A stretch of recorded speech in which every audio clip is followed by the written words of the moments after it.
All right, welcome back to another episode of the weekly vlog. Right here, I'm your host, Brian Czach, coming at you from Nashville, Tennessee. So happy to have you here joining me, and I'm gonna, talk a lot about what's going on and what I've been doing and all the gigs I've been playing. It's been really quite busy. This episode is long overdue. I super apologize for that. I've had people asking me, "Hey, what's with the weekly vlog? Is you still doing that, or what's the deal?" I hit the 10th episode last week, I guess you'd say, and so I thought about, should I take this? Should I stop? Should I keep going? I don't know, but I'm enjoying these episodes hopefully as much as you are, and although it is a lot of work to put this together and a lot of planning and outlining and just sort of editing, especially the editing takes me a while. I'm getting better at it, but it's still a learning curve. I'm still learning DaVinci Resolve, the video editing software, so it's very powerful, which is awesome, but it's also daunting. There's so much in there, and I'm not trying to get too crazy with any of the video editing or anything like that, but I just want to make it fun and entertaining for you guys to watch, so you're not, hopefully I'm not boring anybody, and if I am, well, you can move on to another video. It's fine. I've got lots of other content of me playing drums and whatnot, but this is kind of fun to just talk about what I'm doing, some thoughts that are going through my head as I'm doing them, and post after they've been done, gigs, people I work with, shows I've been playing, music I'm learning, etc., etc. The first thing I want to talk about is what a successful gig I had with my band called MILEStones. It's a Miles Davis tribute.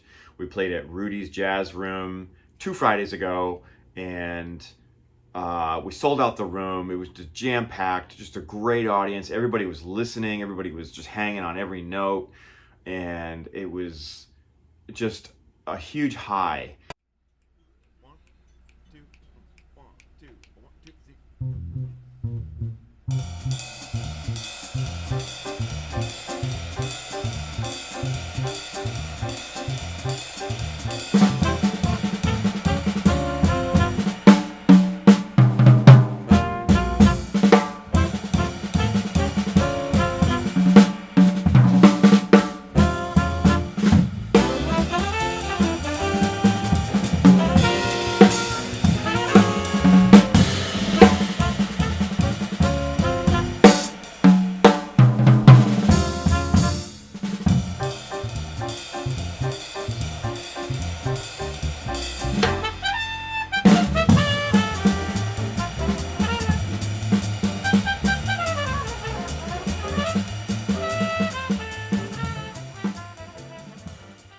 I just want to thank anybody that's watching this video that was there that night. I'm so thankful. Thank you for coming out and bringing friends or whatever.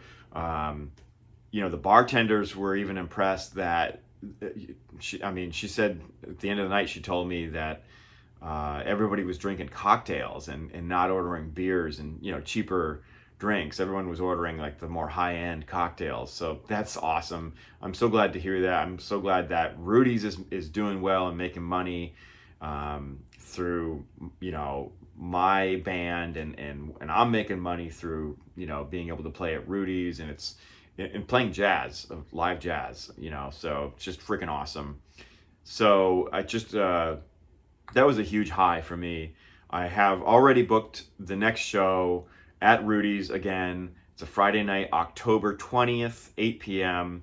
So put that in your calendars. You can always get tickets ahead of time, or you can just pay at the door and hope that there's seating. This last show, I saw a lineup of people out into the doorway, into the foyer area where the host or hostess has their desk. So it's a Friday night. You're going to take a chance if you don't get your tickets in advance. So yeah, MILEStones at Rudy's Jazz Room, Friday, October 20th, 8 p.m. So there's that.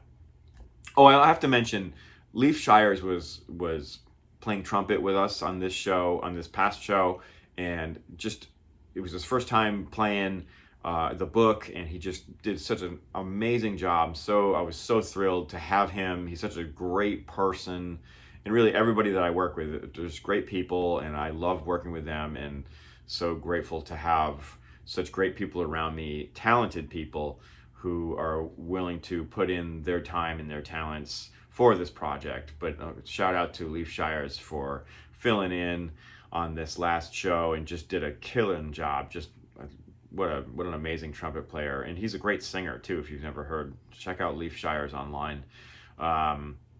Yeah. So what else? We had a hot hands rehearsal. It was great. Having the guys coming over. Josh Karras and John Von Boehm, and it's if you don't know, it's a jazz fusion trio that I'm part of and that we've created. The three of us have collectively created this group. We are still trying to play our first gig.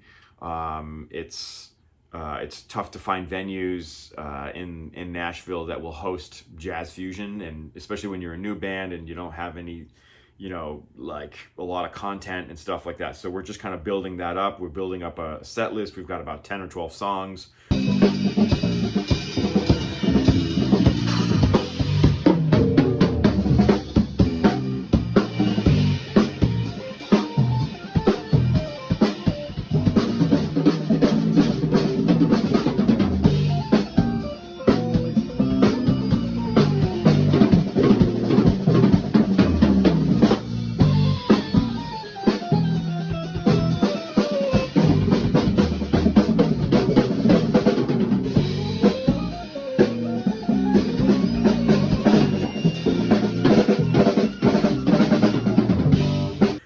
Many of which are originals, but we are sort of covering some other songs, some Wayne Shorter and stuff like that, and making them our own arrangements.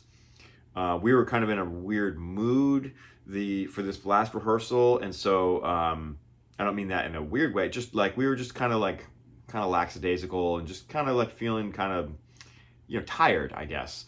And so we ended up deciding to just play just jam on a couple, like a jam, and just write together and see what comes. If anything comes up, then we'll keep it. And sure enough, we came up with a few sections for a song, and we were able to put a song together just collectively. And it's been a long time since I've been able to do that with anyone, really. And it's such a rare thing when you're in the professional music world and you're sort of a hired gun like I am, and you're freelance and you're sideman, and usually you get hired by whoever, the singer, the band leader, whoever it is, and they send you a song list and you learn that, and that's it. But this is more of a band situation, so it's a lot of fun. It's very creative, and I cherish every moment with these guys. I mean, it's killer. So very exciting for that. Stay tuned for the announcement of our first gig. I will let you know as soon as I can about that. What's next? I've been starting to play with Jimmy K downtown on Broadway, and I'm very grateful for him to hire me and bring me into the situation that he's doing.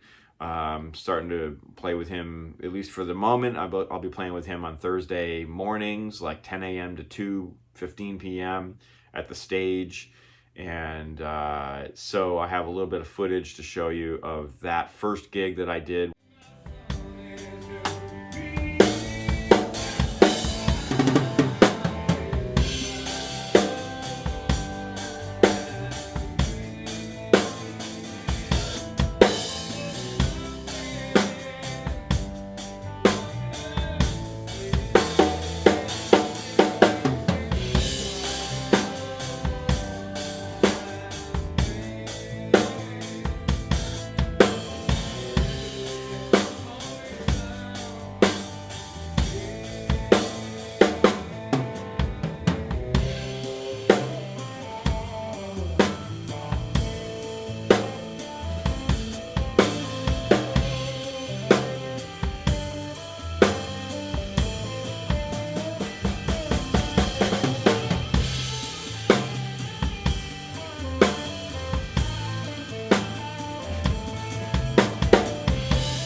just great fun. Playing the stage is always a lot of fun. You know, they do things right there. It's good sound. They treat you with respect. It's not like a giant frat party with beer being spilled all over the place, and it's pretty professionally run, and I like it there. This particular gig, they had a brand new drum kit that they had just been delivered maybe like 2 days prior. It was a Mapex, I think it was a Saturn series. I'm not sure what that's made of. It's maple or birch or whatever, but sounded great. Had new heads on it. Nice finish. So that was a lot of fun. Just playing the new kit, you know. And of course, I was playing my snare and my cymbals. Standard Broadway repertoire there. But yeah, after that, I was able to, I ended up getting called to play a couple of shows in Wisconsin with country artist Matt Rogers. And so we drove up in his Sprinter from Nashville very early Friday morning. We left and made it to Madison, Wisconsin, where our first show was, and had a killing night there. Just amazing audience. Again, sellout crowd, just standing room only, and just packed house. Lots of college kids just drinking and yucking it up and having fun, and you know, just a great show. Tough loadout, I have to say. You know, sometimes you play these clubs, and you know, we played like maybe 90 minutes, 2 hours or so, and then you know, we're done playing, and the music continues from the DJ, because it's only maybe like midnight by that point. So you know, the bar is still open, the people are still, you know, jam packed in there, and you start breaking stuff down on stage, and then you know, we loaded in through the front door. That was not really going to be an option because there was just so many people jam packed in there. So we ended up finding a back route through the kitchen, up the stairs. I didn't get any footage of any of that. I meant to. I thought about it as I was carrying a bunch of cases with me through the kitchen, and I thought that I should get footage of this. And then something must have distracted me, and I totally forgot. So I apologize. I gotta get better at this whole vlogging thing and just capture these moments of, you know, just so you can really see what it's like, you know, for what we do here as musicians. If you're living outside of the musician bubble, it's really it might be interesting to you. I don't know, but it's not always glamorous. I'll just say that it's not always the Four Seasons Hotel with red carpets. You know, it was a lot of, like I said, it was just a great show, a lot of fun playing with Matt. Of course, we had a great show, but just loading out through the kitchen at the end of the night, that's tough, you know, and going up steps and out into this back alley, and you know, double parking the van and loading that up, and there's people waiting to get out from their parking spot, and they're like, hey, you guys gonna move anytime soon?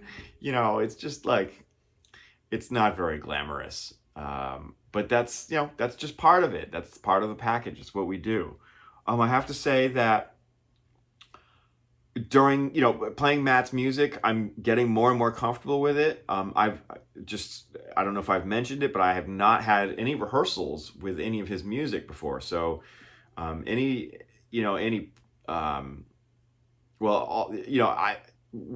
learning that I've done has just been on my own, whether it's been in the van listening and like making charts, and it's basically what I've been doing. And here at home as well. There's a few songs that I've practiced here at home, and you know, but apart from that, there's been no rehearsal, and so it's still been, again, a learning curve. Like just getting comfortable with these songs, getting comfortable with their different feels, different forms. Also getting comfortable with the way that Matt performs them live versus maybe in the studio, you know, the studio recordings. There's a bunch of medleys that Matt does in his live performances that are pretty you got to kind of know where you're going, and they change tempos, and you got to know where and when he's going to stop and make that change and go to the next song. And there's a lot involved with that. So just trying to still make that feel good and feel better and better and better, and it is getting there. And I should say, so our second show was up in Eagle River, Wisconsin. So maybe like 3.5 hours driving from Madison north. It was beautiful weather up there, nice and cool, which was a nice change from the 100-degree weather we had been having here in Nashville. Not a well-attended show, but sort of an open air kind of venue. But it was a nice big stage. We all were able to spread out, and that was fun. And the show was even better. We were able to, during the van ride, we were able to kind of rehearse in the van. And because I had took video of the entire show the previous night in Madison, and I got my laptop out and plugged in the camera and had my headphones, and I was just combing through the whole show, trying to find spots where there are some discrepancies between maybe what I was doing and the bass player was doing, or maybe something else that wasn't gelling, and just arrangement issues and stuff like that. So just trying to clear up any fogginess that was in the set. And I think in doing that, we had an even great, just definitely probably the best show I've had with Matt, in terms of just cleanliness and playing a clean show. And that's really what I'm going for, is just playing like a perfect, clean show. And that's true for everyone that I work with, really. But sometimes it's not possible when you're just called as a hired gun, you're filling in for something, or you're taking requests and not everybody in the band knows the song and that kind of thing. So sometimes it's not possible. But in this case, Matt doesn't really take requests. And so, it's nice to come in with a nice polished set and just nail the changes and, sound like a real top-notch Nashville band. That summer sunshine, oh, sneaking through the storm. Love the way it falls all over you, girl. I'll start the coffee, pour the living while we wait. We can do that little thing we like to do.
I have to say, I'm going to include some footage from backstage. There was this deer that was backstage before the show, and it was not afraid of humans, it seemed like, and Matt was able to feed the deer right out of his hand. He's like holding some food. I don't know what kind of food he had, but some kind of food he had in his hand, and the deer just ate it right out of his hand. It was an amazing moment. It was a lot of fun. It was just definitely got some kicks out of that. Oh, this is happening for sure.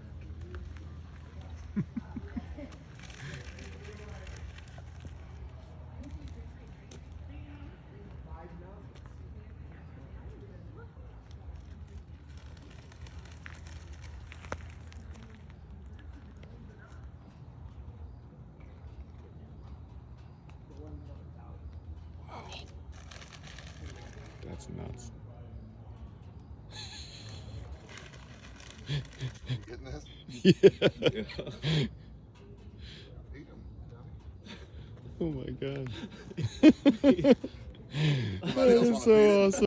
What I want to talk to you about now, though, is a session that I was booked on through my friend John Von Boehm. He's working on his next album to be released. I'm not sure yet if he has a date for that, but there's a tune. I already played one of his tunes a few months ago. He asked me to play on one of his tunes. So now he's asked me to play a second tune, and this tune is called The Struggle Is Real. And I have here a chart. He gave me a chart on this because there's some stuff in this. I mean, this is jazz fusion all the way. And it was very, he very much left it up to me to interpret what to play. He didn't really tell me anything about what to play or what not to play. I really had no direction to begin with, other than the fact that he did include this sort of drum loop that was on the one of the tracks that he sent, because he sent like multi-tracks. So he sent like different bass tracks and guitar and keyboard synth stuff. But one of the tracks was just a demo drum track, and I think it was just a placekeeper, really. But so I mean, overall, a very difficult tune to play. The melody is very unconventional. It's kind of, there's a lot of pushes. There's a lot of syncopations. Nothing really repeats in the melody. It's a looks like a 16 bar melody at the top. At least the A section is, and then it goes to this sort of bass solo section, breaks down, and then there's this interlude. Now, this is the interlude. The interlude is the part that I want to talk to you about, because it really breaks down for a couple of bars, and then the rest of the band comes in to add into this interlude. But the interlude is this solo guitar part, and there's nothing on beat one, and so it made it very sort of jarring, and almost if you didn't really focus in on what's happening, it would lead you to think that the one is somewhere else than where it really is. And so the rhythm I want to show you is, I'll sing it to you. It's so the tempo's about here, and you go 1, 2, 3, 4. Ba bum bum bum ba bum ba bum ba ba bum bum ba ba bum ba bum ba ba bum bum ba ba bum ba bum ba ba bum bum ba ba bum ba bum ba 1 bum bum ba 1 ba bum ba bum ba 1 bum bum ba 1 bum ba bum ba 1. Okay, so and excuse me, and there's a whole section over this, again, about 32 bars long, and then it gets into a guitar solo. And so I really struggled with this section, because at first, just trying to play by ear, I kept trying to come out of this section into the guitar solo, and I would fill to land into the guitar solo, and what would happen was I was a beat off. Or maybe 2 beats off, whatever. It didn't matter. The point is, I was off, and so I kept having to redo the take, and And finally, I was trying to, get one part together to play over this and really bring out the second bar rhythm, which is the one ba ba ba ba ba. So 1, 2, 3, 4 ba ba ba ba ba. All right.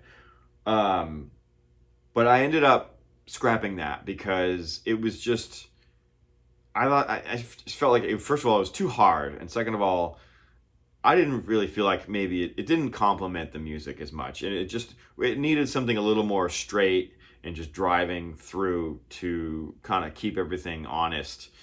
So I ended up doing that instead. But later on in the song, there's a drum solo.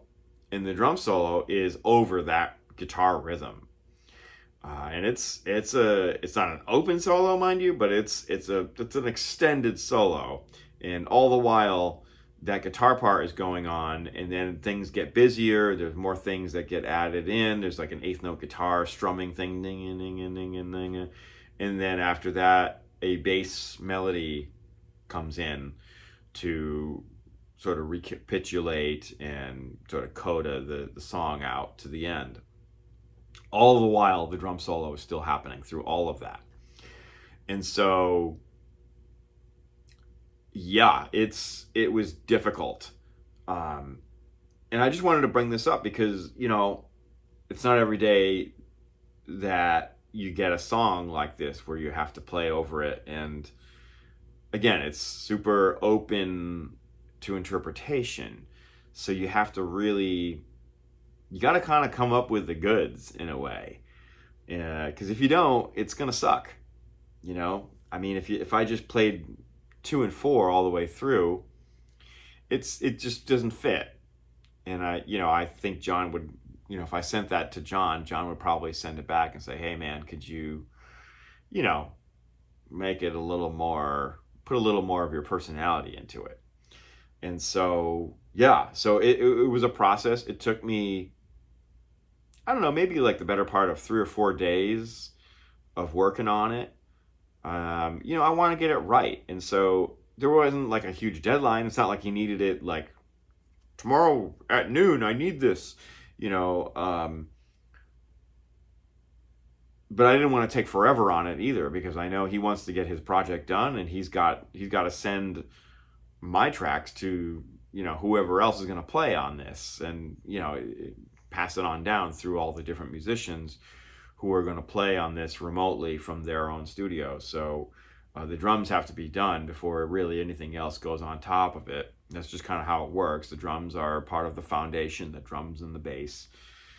It's the usual way of doing things. Although that's not always the case. Sometimes I've been asked to overdub a song, and, you keep all the rest of the parts and you just lay the drums on top, and there or on top, underneath, whatever, and then you keep everything from there. So there's different ways to do it, but nonetheless, this was how this song was built up. And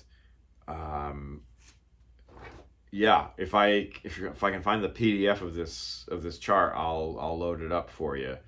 Like you can probably take a look at it either down in the section below, in the comment, not in the comments, but maybe in the comments, but in the show notes, if you will,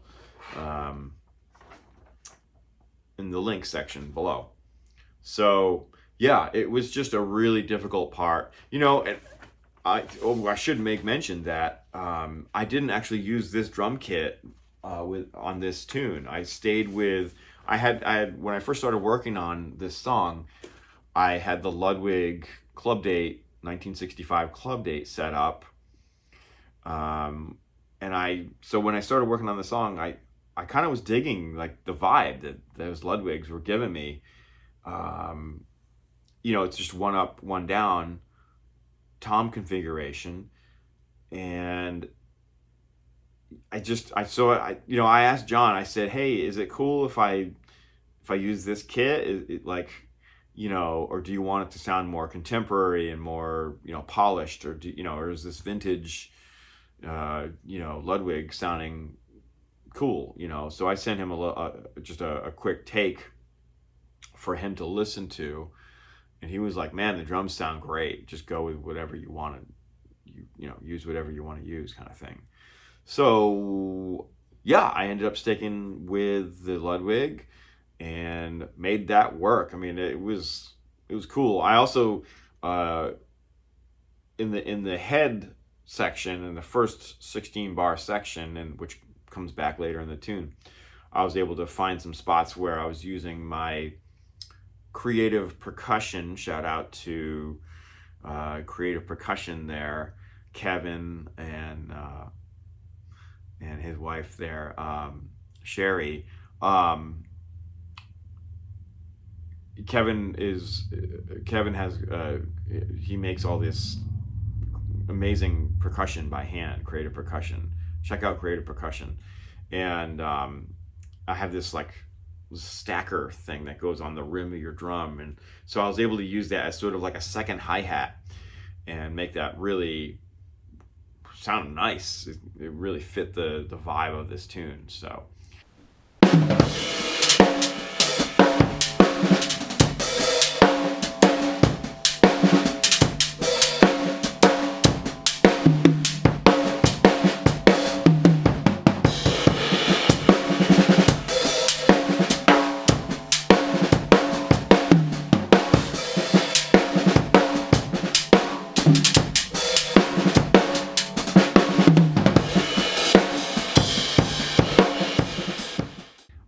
that's it for this episode.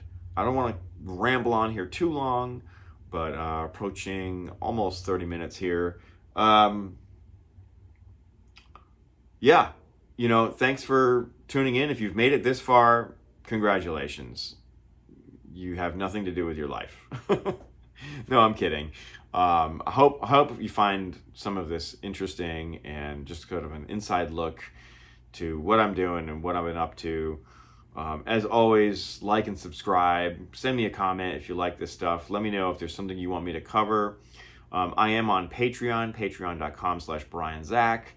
And if you want to study with me, go to my website, brianzach.com. You can study with me in person here in Nashville, or we can do Skype, FaceTime, Zoom lessons as well. So just putting that out there, I would love to get with you.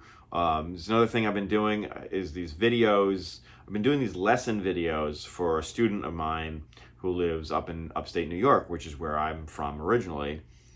And an old friend of mine, his son, I think he's like 12, 13 years old. The way it was explained to me is that he learns better on his own through a video where he can just kind of rewind and fast forward and kind of jump around in the video versus being in person with somebody in the same room or even like on camera with them. He maybe there's some anxiety issues, or maybe there's like a learning disability. I don't know, but regardless, he's asked me to make these drum lesson videos for him, and like once a week kind of thing. So I've been sending about 4 videos a month. Well, I've done 4 of them so far, and you know, they're just sort of anything that I want to show the student.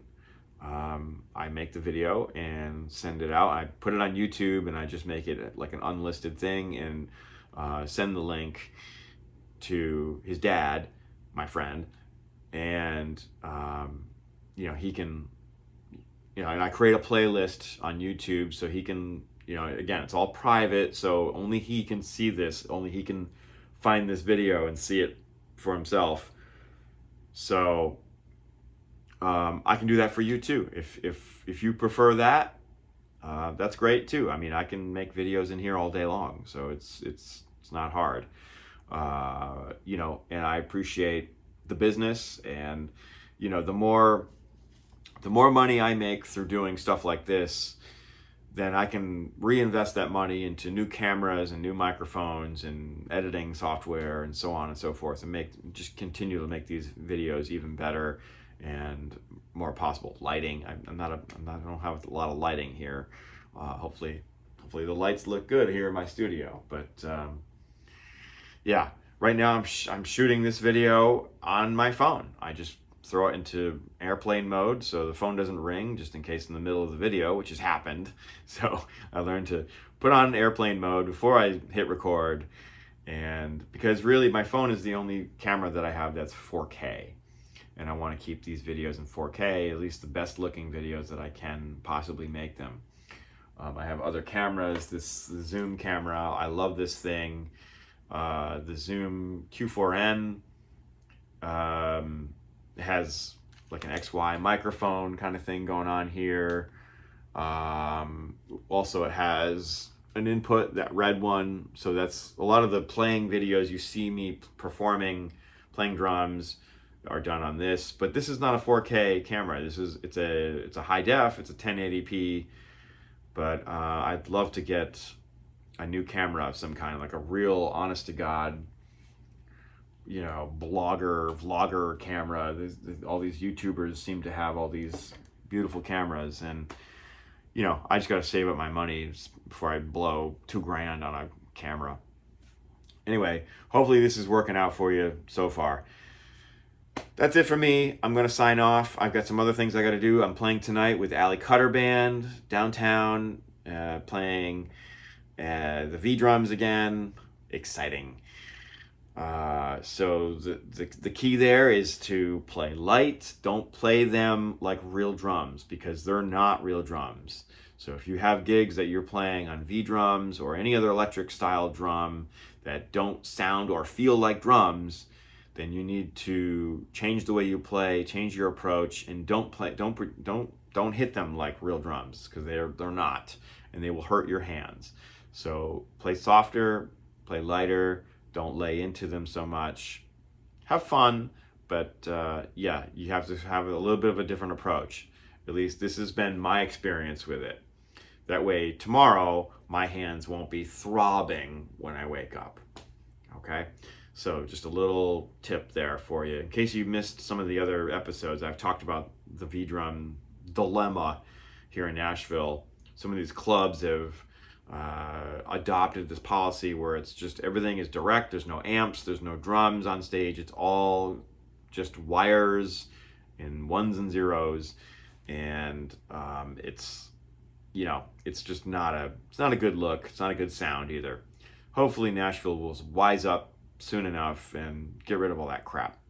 We can go back to playing real instruments, moving real air through the room, and getting real responses from real audiences who give a crap about music. All right, I am done rambling.